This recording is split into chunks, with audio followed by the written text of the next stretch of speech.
Good evening. As we witness the breakdown of family values all across society, grooming children away from their parents is becoming more and more of a trend, and it's creeping into our schools. It's under the guise of being tolerant and kind while providing a safe space.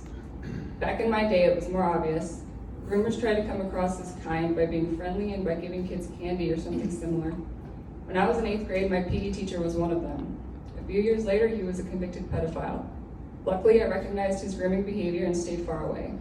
Today, it is no longer just the pedophiles doing the grooming, and it's a lot more sneaky.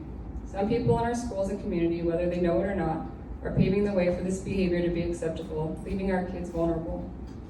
A counselor's recent actions at Champion during a meeting with a student is one such example. The student recorded the meeting, which is the only way we know what happened. He was brought in unexpectedly under his IEP. During the meeting, the counselor reminds the student that she is a safe space. She then proceeded with a series of unnecessary questions regarding his feelings about his sexuality. She even reassured him that none of this would be shared with his mom. His sexuality was none of her business. His parents had no idea that this conversation was taking place. The counselor abused her authority and crossed a line. This is what we call grooming. She disregarded the fact that he is a minor. She's not the parent and shouldn't be asking probing and inappropriate questions, especially when he didn't even bring up the subject matter. I attended the meeting where she was confronted by the parent and listened to her justify it. I am appalled that she thought this was okay to interrogate a child the way she did and go behind the parent's back.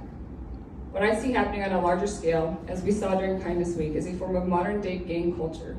Kids who may be perceived as lost or in need of belonging, which is practically normal at this age during one of the most vulnerable and confusing times of their lives, are essentially being preyed upon and recruited away from their parents at a time when they need their parents the most, implying that their parents are a potentially dangerous space in order to sweep in and become their safe space. Hence all the secrecy, this being under the notion of love and acceptance as if others have more love to give than their own parents. This is a lie.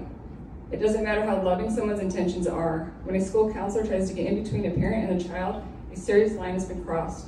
It is the family that is the fundamental unit of society. Parents have ultimate authority regarding their children.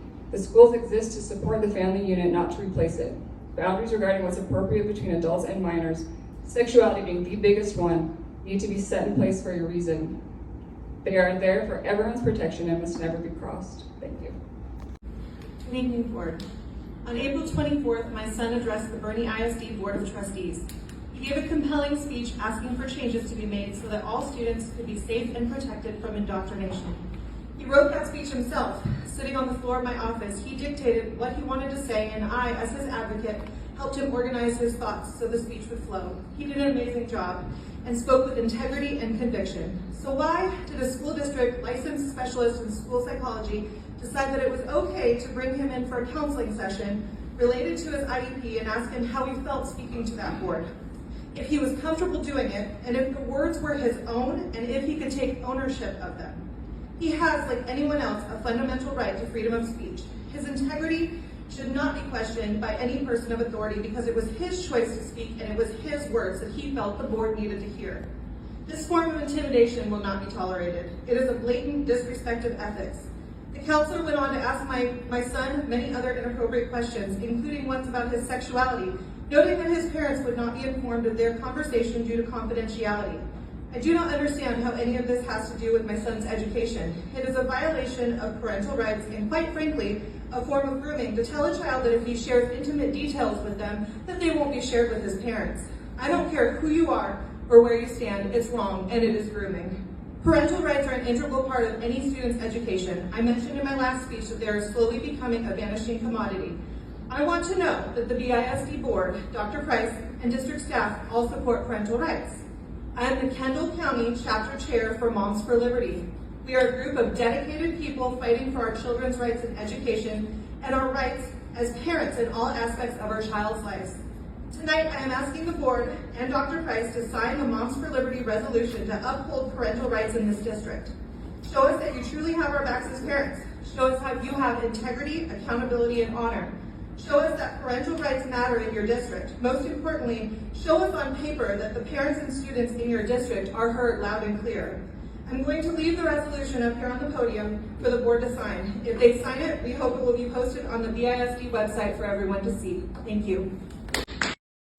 Good evening.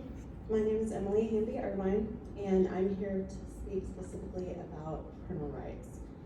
I echo the comments and sentiments of everybody that went before me, Denise and Colette, and I'm also here to offer some suggestions on how you can support our rights as parents. First is clear communication. Establish open and transparent lines between parents and school administrators. This was not accomplished in the Champion High School debacle with the GSA. Let's talk about number 2, which is parental involvement. Actively seek parent input when making decisions that affect students and families.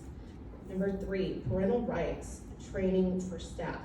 Provide training for teachers and staff on the importance of parental rights, boundaries, effective communication with parents, and strategies for resolving conflicts or disagreements. Help educators understand the legal and ethical obligations associated with respecting parental rights and provide guidance on how to navigate challenging situations. Number 4, parental rights awareness campaigns. Conduct awareness campaigns or workshops to educate parents, teachers, and staff about parental rights and the importance of respecting them. Provide materials, handbooks, or online resources that clearly outline parental rights and how they can be upheld within the school community. Policy development. Develop clear and comprehensive policies that explicitly recognize and respect parental rights. Ensure that these policies are widely disseminated and easily accessible to parents, staff, and students. Regularly review and update these policies to reflect the evolving needs and expectations of parents. By implementing these recommendations, Bernie ISD can create a welcoming environment where parental rights are acknowledged, respected, and upheld. We do not co-parent with Bernie ISD, the school board, the government, or the teachers here. Thank you. Thank you. I'm not here to talk about the incident at Champion High School directly. That's been addressed by the parents already. What I want to talk about is the lack of openness and transparency from the school board and the district leadership.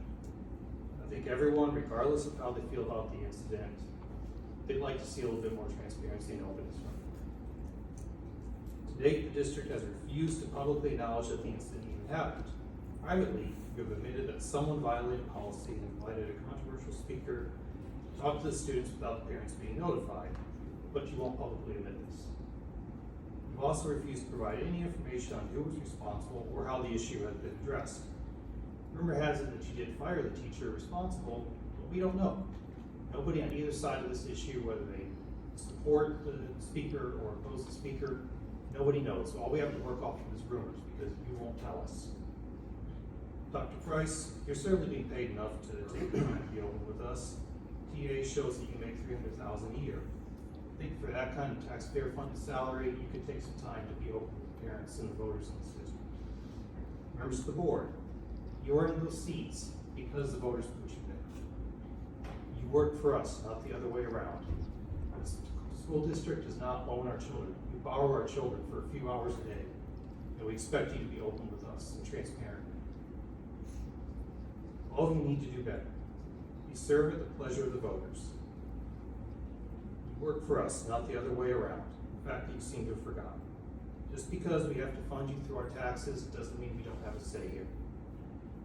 If you don't remember who you work for, then the next time an election comes around, you may be reminded by the voters in this district. You have an obligation to be open, honest, and transparent. You need to start fulfilling it. Thank you. Good evening, Dr. Price and Board of Trustees. My purpose for speaking to you all this evening is simply to say thank you. Recently, my senior learned via email that his request to wear cords that demonstrated his attainment of the rank of Eagle Scout was denied by the district.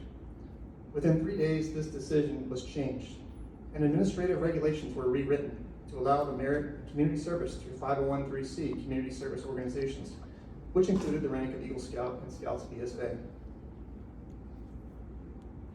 We appreciate this immediate action to recognize this accomplishment that Eagle Scouts have attained for their high school graduation. Earning the rank of Eagle Scout is much more than just merit and community service.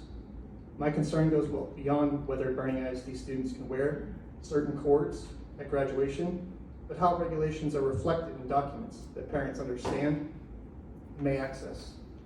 If there was a regulation that had already disallowed Eagle Scout chords, how would parents know this information?